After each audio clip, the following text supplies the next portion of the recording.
Tansi, Ani, Bonjour, and hello. My name is Andrew Balfour.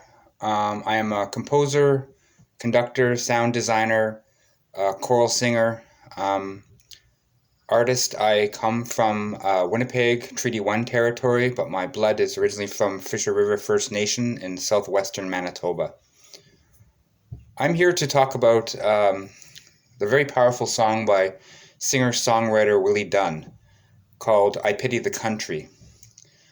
I actually have to admit that I was a little bit late in discovering the music of Willie Dunn, who I consider one of Canada's greatest singer-songwriters. I recently came across a song maybe a couple years ago called I Pity the Country. I'd never heard it before, and I was immediately captivated by how powerful both the words and the music was. The voice of Willie Dunn is a very important one in the landscape of Canadian music. It was released in 1973 from his self-titled album Willie Dunn. And I feel right now, in this time of great hurt and trauma in the Indigenous community, with the recent discovery of unmarked graves of children from residential schools across the country, and it's only going to get more traumatic as we find more bodies of our young ones, that these words are incredibly powerful and sad and poignant at this time. I always felt about Willie Dunn, after I've done a little bit of research, is that he was kind of a pioneer in the Indigenous voices in the artistic landscape of the settler country.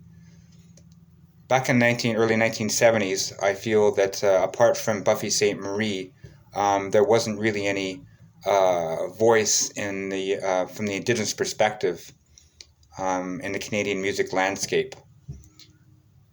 The words, if you read them very carefully, or listen to them very carefully, are pretty hard-hitting and very sad in some ways. It's a sad song.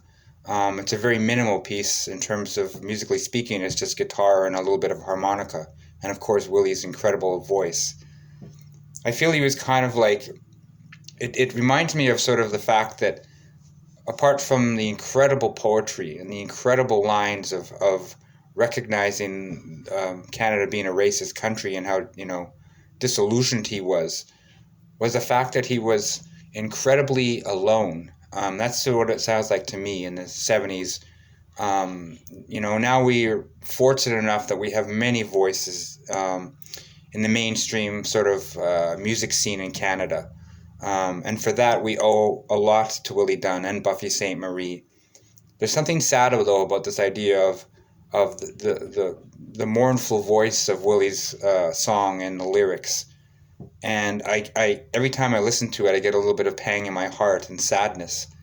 A lot more so right now in terms of the trauma and the triggering that is happening in Indigenous communities, not just for residential school survivors, but also for the young ones we have now that are hearing about these stories.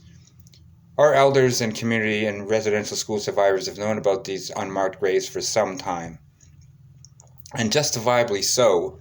The rest of the country, the settler people, for the most part, are outraged about this. Both to the church and the government agencies that supported this, I consider to be mass genocide. There's much healing to be done. There's much listening to be done.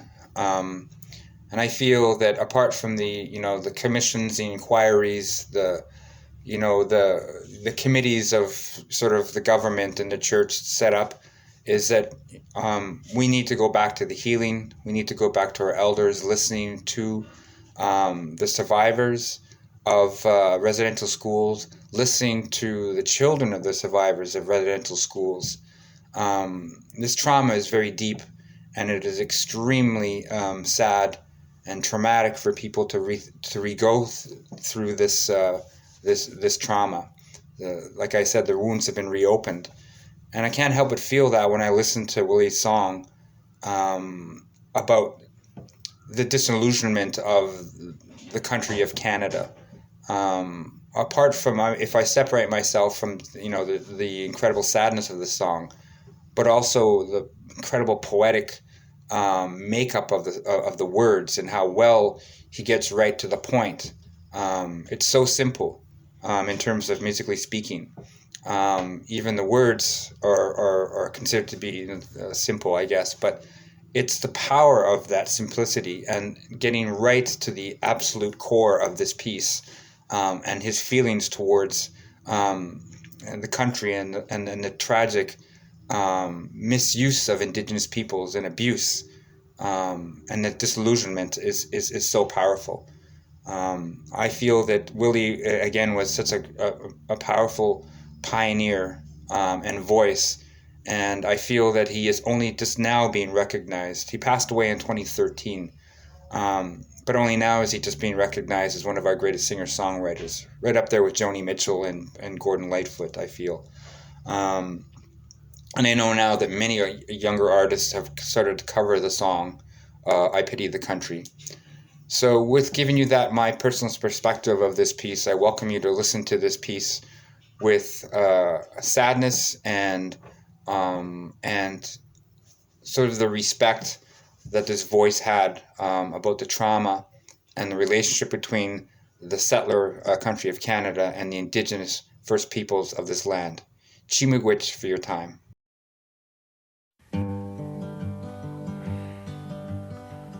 I pity the country, I pity the state, and the mind of a man who thrives on hate. Small are the lives of cheats and of liars, of bigoted news press, fascist town crier. Deception annoys me, deception destroys me. The Bill of Rights froze me, jails they all know me. Frustrated are churchmen, the saving of soul men, the tinker, the tailor, the colonial governor. They pull and they paw me, they're seeking to draw me away from around us all the light.